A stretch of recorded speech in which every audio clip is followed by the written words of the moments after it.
Ladies and gentlemen, the moment we have all been waiting for. How to get out of the promo tab. This is it. This is the secret sauce that everyone wants to know, that people pay thousands of dollars to learn and even more money to have it done for them. If you learn what is in this module, you will be able to charge so much more as a freelancer. You'll be able to make your clients so much more money. Everyone wins. So let's talk about how to do that. So now that we know what causes emails to land in primary versus promotions versus spam folders, we can reverse engineer this process to ensure that our emails land in the almighty primary tab. So firstly, credit where credit is due. I've learned almost everything I know about email deliverability from Joel Marion, who is the GOAT of email marketing.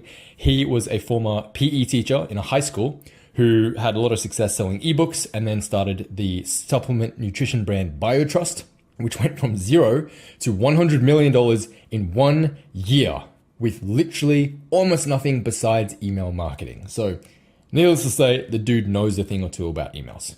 So that's where I learned most of the stuff about deliverability. Plus, of course, my own experience having sent over 10 million emails in the last 5 years to my own list. That's just my own list before, not even including working with clients before that.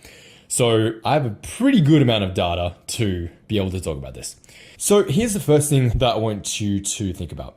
The number one guiding principle to getting out of promotions tab, right? There's a lot of fugazi, a lot of fugazi around this, and I want to make this very simple. So when in doubt, okay, the number one guiding principle is just to use email how email was originally intended to be used, okay? Which was to send personal emails to friends. That's why email was invented. It was invented to replace snail mail because it was a little bit inconvenient having to wait 12 days for me to ship a physical letter from LA to New York and then another 12 days to wait for the response, okay? So that's what email was invented for, right? It wasn't actually invented to send thousands of marketing and salesy emails, even though that is why we use it now.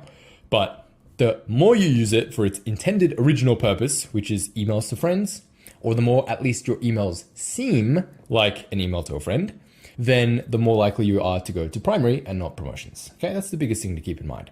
That's like your North Star, your guiding principle for all the technical stuff that we're about to get into. So this means, right, plain text emails with no fancy logos and graphics. It's not full of salesy promotional language. It feels like it's written personally from a friend to you or from you to a friend. And of course, you wouldn't keep emailing people who aren't opening your emails because that would indicate that they don't know you and that they don't want to hear from you, okay? So the golden rule, if it looks like junk mail, it is junk mail, right? That's a good principle to keep in mind, right? Remember those catalogs you used to get in your mailbox? Maybe you still get them in your mail. You probably still get them in your mailbox, right? The flyers of various products for sale from various companies. It's fancy graphics, full of color. It looks like junk mail, right? There's a name for that. It's called junk mail. And that is exactly what all of the emails in your promotions folder look like as well. Okay, so I did it in the last module, but if you go to the promotions tab, they all pretty much look the same. So if you follow the best sending practices we've gone over and you have an automation in place that automatically removes people who don't open your emails, which we're going to cover in the next module when we talk about automation, then you'll likely land in primary without having to do anything, which is why I've waited a year to make this training. It's why I never originally bothered to make this training. Because if you actually send emails that people want to open and get value from, whether it's actual value, tips, strategies, entertainment value that is fun to read, or whatever, they just resonate and connect with the person, right? You share personal stories and that sort of stuff. If you write emails people actually want to open and read, you won't need any of this fancy stuff, okay? You won't need to worry about deliverability because people will just open your emails, which is why I never bothered to make this training, okay? Likewise, if you stop emailing people who don't open by removing them, then your domain reputation should be high and you shouldn't really need this. So, having said that, you're watching this because you have a promotional tab problem, or in case you have a promotional tab problem, or in case your client gets a promo tab problem, it's good to know how to fix that because this is also ammunition that you can use. You can cold email people who have this problem and you can use this as a really easy foot in the door to get them on the phone to then sell them on your email services. So here is the number one greatest deliverability secret that almost no one knows. All right, credit again to Joel Marion for this. So you don't hit the promo tab. This is the big understanding. Not a lot of people know this, right? You don't hit the promo tab by having promotional language in your email, but by having a high percentage of promotional language, okay? So it's not a question of if you have any promotional language, it's how much promotional language do you have. So really, if we're trying to lower this percentage of promotional language, we really have two options, right? One, we could remove the promotional language completely, or two, we could make the entire email longer so that the percentage of promotional language by proportion is lower, right? So let's say you had 10 words in your entire email that were salesy or promotional, right? Discount, click here, buy now, subscribe, that sort of stuff. So 10 words out of a 100 word email is 10% of the whole email. That's quite a high percentage, right? But if that same email was 1,000 words and you still only had 10 of them being promotional, then 10 promotional words in a 1,000 word email is only 1%, which is obviously way lower. Now, there is no set cutoff exact number that Gmail gives that it has to be under 3% or anything like that, because I'm sure if they made that publicly available knowledge, then obviously everyone on a promo tab would just go up to the limit and not go over that 3% or whatever. So they don't actually make it clear, but just know that it is a certain percentage. That's internal. So now the problem with removing promotional language, okay, if we went for this first option, is that obviously sales suffer, okay, because we need that kind of language to persuade people to actually want to click and buy and so forth. So it is necessary to have it in there. Now, the second problem with this is that often you don't actually know which words are quote unquote salesy without removing and testing every single sentence, which is a royal pain in the ass, let me tell you. I have had emails that have gone to the promotions tab for these random words, which I never in 1,000 years would have suspected would have been a trigger word, right? So I've used words like lucrative, free, COVID-19, happy Easter, secret file, masterclass. Like, no one would ever think that happy Easter would take a perfectly normal email and instantly put it in the promotions tab. You wouldn't think that, right? And I guess that makes sense because the only people saying that are doing Easter sales. So maybe that's why. But the point is, it's really hard to know which of these words are actually promotional because they're seemingly quite random words that just send you to promotions. So that's the problem with removing promotional language. Those are the two problems. Now, the problem with making the email longer is that once again, sales suffer because if you write a 3,000 word novel, no one's going to read it, right? It's just very long. Unless it's really entertaining, you're a really good copywriter, you can get away with it. There's people with really long emails, and that's fine. But most people they're reading emails from their phone on the toilet. Like they're probably not going to read a 3,000 word email no matter how good it is. So that's the first thing. Sales suffer once again, right? And the second thing is it's so much more work to write an email that's 2, 3, 4, 5 times, 10 times as long for really zero extra benefit when you could say the same thing in only 200 or 300 words, right? Or even negative benefit. Sometimes you're actually making less sales from a way longer email, which took you way longer to write. So this leaves us in quite a tricky predicament, right? We're stuck between a rock and a hard place. Or if you were forced to study Greek mythology in high school, like I was, stuck between Scylla and Charybdis, okay? So what's the solution, right? Either we add extra words outside of the main email body so they don't feel like extra words. That is the solution. We used to be able to stuff paragraphs of like invisible size 1 white font at the bottom of emails to get around this, right? If you think about it, that's pretty clever, right? Imagine going to Wikipedia and Googling dogs, and then you just get 5 paragraphs about dogs, and you just put them in the bottom of your email in size 1 font in white text that no one can even see. Right, and now all of a sudden your email is 2,000 words, but like 1,800 of those words are invisible. Well, that was a pretty clever workaround, and it did work for a while. However, as always, the ESPs started to catch on to this, and email clients, Gmail, Yahoo, etc., started cracking down on it, and I believe it is now against their terms. And that can actually get you to go to spam as well. If you have text color that is too similar to the background color, that's something that spam filters look for. So we can't really do that anymore, unfortunately. It was fun while it worked, but we need to get more creative now. So the top of the email is obviously critical for grabbing attention. It's the lead, it's the subject line gets people to read the first line gets people to read the second line. So that's very crucial real estate at the top of the email. We don't want to be stuffing random crap up there either. So that leaves us with really only 2 places that we can add a large volume of extra text without hurting sales: the PS and the footer. Now, the first strategy is going to be what we call the super signature. This is a really clever way to make extra sales and also improve deliverability. Credit where credit is due. Dean Jackson, who is another human being who I consider to be one of the absolute best marketers in the world, essentially invented this concept that he calls the super signature. You might have seen a lot of coaches started to use it a few years ago. Taki Moore, my old business coach, is one of them, and we're both friends with Dean Jackson. That's where we learned it from. So here is the overall idea behind this super signature. As the name suggests, it is a signature that you put at the end of every single email, right? As you can see, that's the normal email body right there. It's a very small font. You should definitely make that a lot bigger. It's very hard to read. So that'll be hurting his sales. But you can see this PS, right? It's this massive chunk of text right there.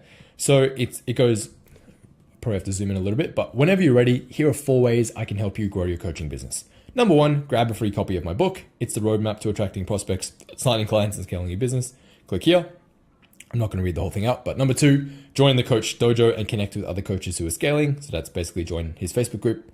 Number 3, join our clients program and get clients, right? So that's basically a pitch for his program. I'll move myself out of the way so you can see it. And then number 4, work with me and my team privately. So if you'd like to work directly with me, just message me the word private, etc., and I'll get you the details. So for a long period, you would have noticed if you're on these people's list that they included this as the PS to every single email they sent out. And this is absolutely genius for 2 reasons.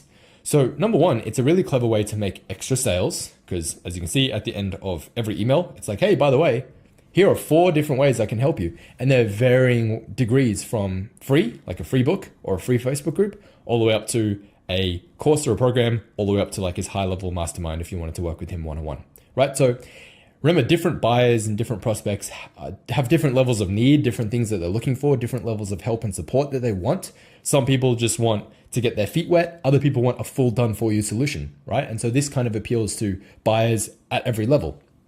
So that's a smart way to make extra sales with every email. And for this purpose of increasing the length of the email so we can improve our deliverability, it is also genius as well, because we've basically added an extra, I did a word count on this. I think it was nearly 200 words here, about 180 words of extra text at the bottom of the email, right? Which now, let's say this whole email was 180 words. We've doubled the length of the email. And let's say you had some promotional text in the body of the email somewhere that you were selling a product or whatever, then adding that extra text would lower the overall promotional percentage of the email, making it less likely to go to promo. Now, obviously, if you're going to do this, needless to say, you need to make sure there is no promotional text in this. So there will be a fair amount of testing involved. Because if you just stuff the PS full of like, buy now, click here, discount, grab a copy, blah, blah, blah, which a lot of this text is actually saying similar stuff to that, then you could be shooting yourself in the foot even more and digging yourself a deeper hole, right? Because that's not helping anyone, just adding more promotional text. The whole point is to add extra text that's not promotional, right? So that's important to keep in mind. Now, I'm assuming he's tested this and made sure that it's obviously going to primary for him, so it's tested and it's obviously working. Like I said, you don't know what the actual text is that will set these filters off until you try it sometimes. So that's the first way that you can go about doing this, the super signature. Really smart idea. Credit to Dean Jackson for that. The second place where you could stuff a whole bunch of extra text is in the footer of the email. So if you notice down here, right, this is the footer. It just says, hey, if you want to stop getting emails, unsubscribe, and there's this address. There's pretty much nothing in there. We might look at some other companies and I'll try and find an example. Here we go. This is actually a really great example. So this is a recent flight that I booked to Sydney. And as you can see, it has a lot of stuff in here, which traditionally might cause the email to go to promotions. This is in my primary. If we go to label as, you'll see it actually hit updates. Because I don't have the updates folder, updates for me is the same as primary. By the way, if you're confused about that, 99% of people don't have the updates folder turned on. So updates is as good as primary in most cases. So anyways, you can see this email is full of quite a lot of pictures. It's full of shitloads of links, quite big pictures as well. It looks like a promotional style email. Look how many banners and logos and images and graphics they have, right? However, if you go down here, look at this footer. Look at this absolute beast of a footer. You can see how much text is stuffed in here at the bottom. Now, I don't know how smart this company is with email marketing. I don't know if this is done on purpose for the purposes of improving their deliverability. I'm guessing probably not. It's probably just a happy accident in this case. But this email did end up in my primary, or updates, basically the same thing. So this may or may not have something to do with it. So when I say the footer, this is a great place where you can stuff a whole bunch of extra text that no one's going to read or care about anyway. So it's not going to affect the sales of your email, but it will affect that overall word count of the email, making the overall email longer, which of course means a lower percentage of promotional language. That's what we're shooting for here. So some stuff that you could put in this footer, right? You could have anything from a disclaimer, which they have probably gone for some sort of disclaimer here. So for me, for CMB, I could say buying our products does not guarantee you make income. All of our students work really hard. That's why they get great results, blah, blah, blah, blah, blah, blah, blah, blah, right? That kind of stuff. You could have an about us. It's like about Sean Ferris and CMB and about my brand, like a founder blurb or a story, a backstory to the company, that sort of stuff. Privacy policy, a refund policy, just take stuff that would normally be in the fine print at the bottom. Basically, that's what I'm trying to say. All the fine print. You can just take that stuff rather than being like terms and conditions. A link, you could simply just take, probably not a good thing that that link doesn't work. But you could take text from the terms and conditions page and just stuff it in here, right? In tiny, not too tiny, but very small font that no one's going to read anyway. So it's not going to affect the email. Because you can see this is quite clearly distinguished from the email body. Like the email body really ends here, right? And then this is all just like terms and conditions. As soon as you see that, you just like, you stop reading, right? You're like, oh, okay, the email's done. So that stuff you can put in there. A long unsubscribe spiel. So if I give you an example of one of my emails, rather than just a boring old, hey, click here to unsubscribe, it's like, if you prefer to follow the bitter, desolate path of mediocrity, you can, of course, unsubscribe at any time. So I could just make that like 5 times longer if I really wanted to and really go into detail about like all the terrible things they'll miss out on if they unsubscribe and why they should stay on my email list. Or on the flip, I could also put a long ass list description. You subscribed because, right? So right here, I say, you're receiving this email because you're a copywriting rockstar destined for greatness. You're part of my tribe and it's my mission to help you, right? So I could just go, again, I could just make that super long 5 sentences about how you're an absolute stud. You're destined for great things. You're going to achieve so much in your life and I can't wait to help you become a part of it. I can't wait for you to look back on this moment that you subscribed to my list with just pure tears of joy because you've come so far, blah, blah, blah, blah, right? It's just like waffle. As long as it's non-promotional language, it's fine because it's like, no one's really going to read it anyway. And it's just increasing the length of your email. And that's what we're trying to go for here. That's the whole point. So get creative with it. Have fun with it, right? Just make sure, again, it is neutral, non-promotional language. And you can, of course, test this and you should test this before you make it like a permanent addition to your email. Another key thing is to make sure the text is small, but still readable. Okay, because again, if it's like size 2 font, that is sus in the eyes of Gmail because they know what you're trying to do. It's like keyword stuffing. It's the same thing as like making the text white. It's just the spam filters don't really like that. Because you could put all sorts of terrible disclaimers in there. You could say, by the way, if you click any of the above links, you will get scammed. And then, because you said it in the email now, they can't sue you in court or something because you warned them, whatever. It's just like general bad practice to have microscopic text that's impossible to read. So yeah, make it small, but still readable. And you can make the font color somewhat closer to the background color. Like, so for me, you can see how this is gray instead of black. So it blends in a little bit more into the background, but it's not like it's like white and you can't even see it or read it. Okay. Because again, spam filters don't like that. So make it small, but readable, and then just make up a template. So this sends with every single email that you send in future. All right. So quick recap to everything I've just gone over here and in the last few modules. Step by step, this is how to get out of the promo tab in 7 steps. If you ever find one of your emails or one of your clients' emails stuck in there. So the first step, before we can solve the problem, we need to know if we have the problem. Pretty self-explanatory. So what you want to do, the first step is to go ahead and set up 2 test accounts. Okay, these are going to be free Gmail accounts. You can make them in 30 seconds. Just go to gmail.com, whatever, make a new account. The reason we have 2 is one of them is active and the other is inactive. So one you will use to open and read emails, and you want to actually use it as a test email. So before I send any email, I always send it to myself first and I make sure the formatting looks good. I make sure all the font sizes are right, all the bolding is correct, all the links go to the right place. It's generally a good practice to test every single email. You can see here, there, like I should have checked that in more detail. It's not bolded there. So active campaign sometimes has a lot of formatting errors, especially if you copy paste text into it or use Grammarly or stuff like that. It just, I don't know what happens. It just fucks with the HTML of the formatting. And so sometimes it just comes out, bolds random text and stuff like that. So you want to just generally like always send a test email before you send it to your whole list to make sure everything looks good. Okay. So going back to this, that is the one that you would use to open and read the email. So that would be your active test account. Okay. And I can also go to my label here and I can see how it's not ticked anything. That means it's gone to primary. Okay. If it had gone to promotions, it would have a tick next to promotions, right? Or any of these other folders, okay? So because it hasn't got any ticks, that means it's gone to my main inbox, and that's what we want. All right. I can also go in here. I can go check show original. I can look at my records. I can check my DKIM, my SPF, my DMARC, which they do all pass. I know that for a fact. I just don't know why they're not showing here, but you could check those as well, right? That's why we want an active one. Now, we also want an inactive test account that you don't open any emails with. So we have one that's unbiased. Because here's the problem. If I use my active account and I always open and look at my emails to test them, then because I'm opening all of my own emails, this Gmail algorithm or whatever basically thinks that I'm opening all the emails from support@SeanFerris.com. Therefore, it's going to lean towards putting all emails that come from support@SeanFerris.com into my primary tab. Remember, just because an email goes to someone's promotions or someone's primary, it doesn't mean that's the case for everyone.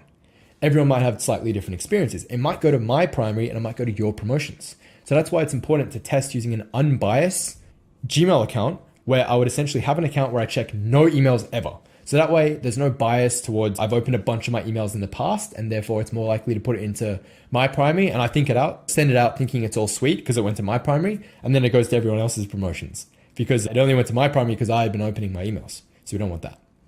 So you want an unbiased one that you never open emails with.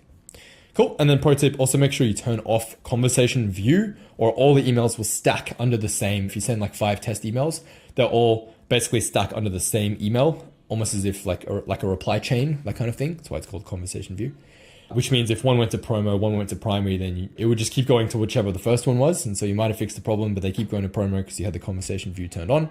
Just make sure you turn that off in settings, right? That's the first step. Step 2, send a test email to both test accounts to see where they land. Okay, so before you go out to send an email, send it to both test accounts and just see where they land. See if they land, if they both land in primary, especially the inactive one, then you're pretty much good to go. You can probably send it out. It'll probably go to everyone's primary. And if it doesn't, then we can follow the rest of the steps to fix it. So step 3 is check your domain with Google Postmaster. So Google Postmaster, it's a free tool and it essentially will help you check stuff like your deliverability records, your spam rate, all that sort of stuff. Especially if you use Gmail, even if you don't, it's run by Google. So it's good. It's a great free tool to have.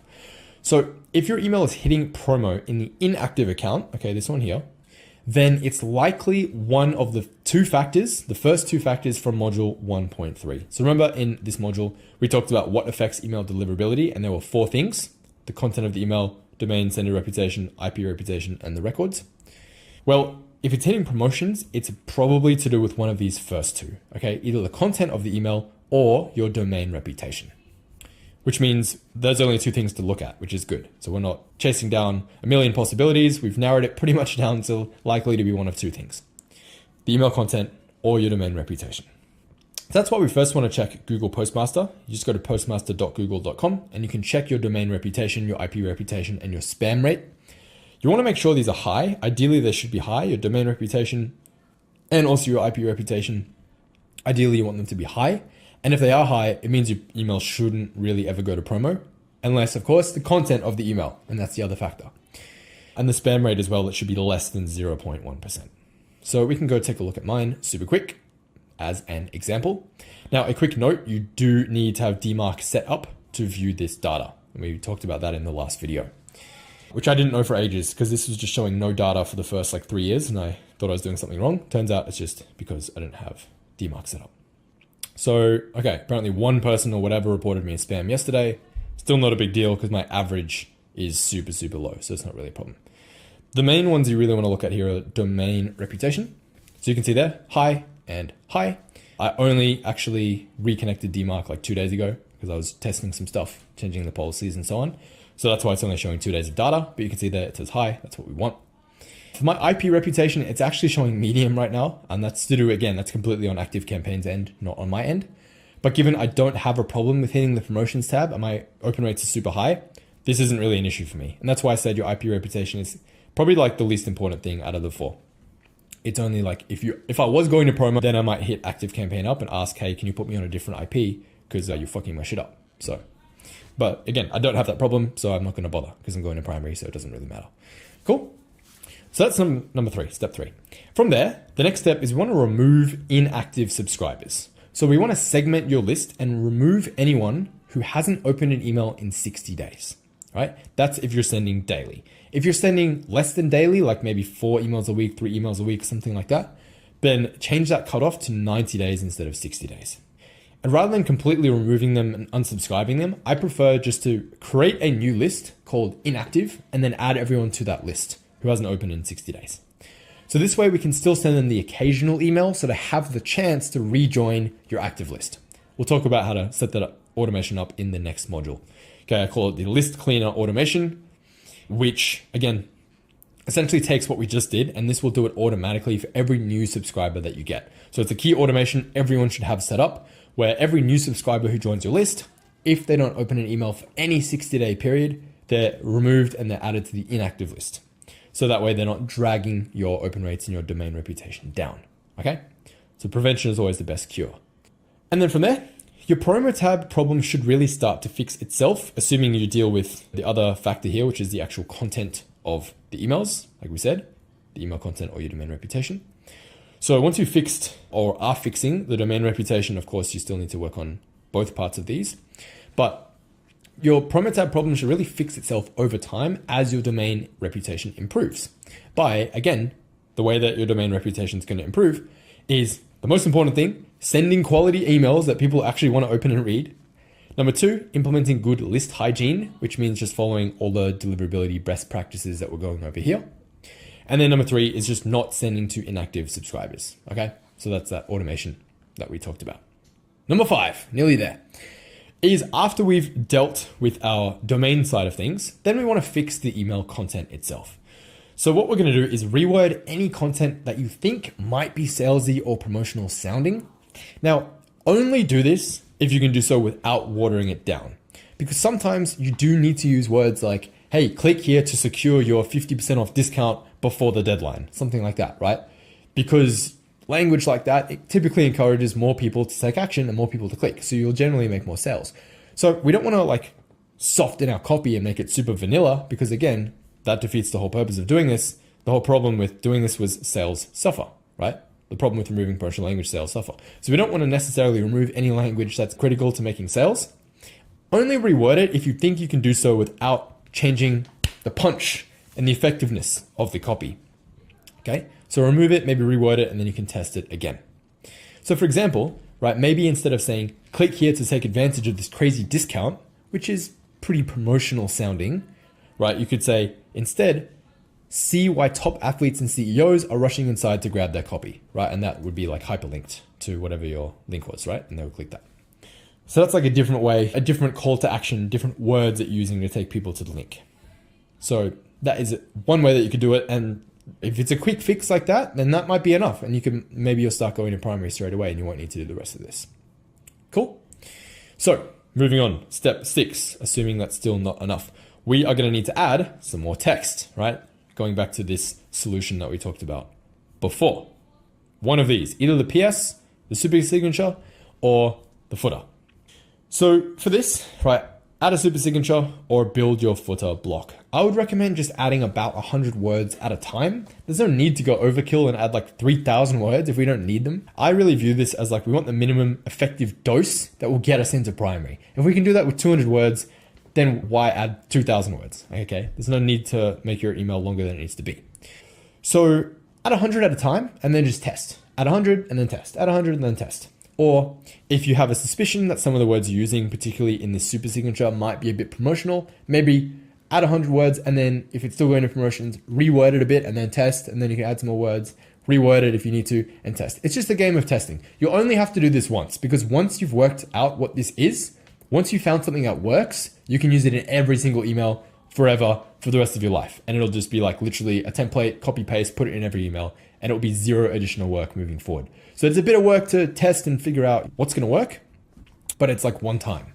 Keep adding words, keep testing different angles and different sentences, different phrases, and adding more and more text as needed until your email goes to primary in this inactive test account, the one that you don't open any emails with, okay? So once you've got it to go to primary for that test account, you are good to go, right?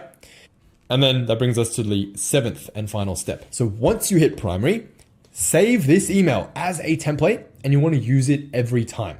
until your domain reputation is high, and then you will no longer need it. Cool. So you'll notice, you're like, oh, okay, well, this extra texting, if it works so well, why don't you have it in your emails? Why don't all these email experts like Joel Marion, who BioTrust doesn't have these big footers, Troy Erickson doesn't have these big footers, all these Stefan Georgi, Justin Goff, all these like super smart guru copywriters and whatnot don't have these extra text stuff. So like, how do I know it works? Well, the reason they don't have it is because we don't need it, okay? Because like we said, we write emails that people naturally just want to open and click and read, and we have high open rates without needing this additional stuff, okay? And we practice good list hygiene, so people are kicked off the list if they don't open. All of this stuff keeps our open rates really nice and high. So we don't actually need to do this, okay? Because our domain reputation is high. And remember, if your domain reputation is high, you can almost say whatever the hell you want in your email. So I could theoretically get away with saying, Bitcoin super sale, click here, buy now for a 99% off discount. You will regret it if you don't buy right now. In giant red text, caps lock, highlighted. I don't recommend doing this ever, but in theory, I could probably do that and I may well get away with it, and my email would probably still go to primary if my domain reputation was high, okay? Assuming I didn't hit any spam filters, okay? So that's the thing. Like, if your domain reputation is high, you don't need to worry about doing this stuff. So save the email as a template once you figured out whatever this magical block of text is that works for you, and then use it every single time. And so make that the default template for all your emails, so you don't have to do it, add it every time, until your domain reputation is high, and then you no longer need it. So just keep an eye on your domain reputation. Keep referring back to Postmaster Tools. Come back to this every day, every week, a few times a week, and just check in on it and make sure that once it is wherever it started, probably started at low, it'll work its way up to medium and then eventually work its way up to high. So once it's at high, you can probably remove this extra block of text and you won't need to do it anymore. Now, if it's a super signature and it's making you extra sales, then by all means, keep it in. But I'm just saying there's no need to have it anymore once you're in high, okay? Because again, your emails are now going to the primary tab, so your open rates will be consistently high, over 20%, and that will fix your domain reputation. So, congratulations, you are now free from the dreaded promo tab jail. And you now have the ultimate money-making superpower and can immediately get anyone a near double increase in opens, clicks, and sales with this trick. With great power comes great responsibility. Use this wisely, use it profitably, use it to make yourself and your clients thousands, tens of thousands, and millions of dollars. Enjoy it, and I'll see you in the next video where we're going to talk about the fifth and final part of this module about deliverability, which is how to get out of spam. So I'll see you there in just a sec.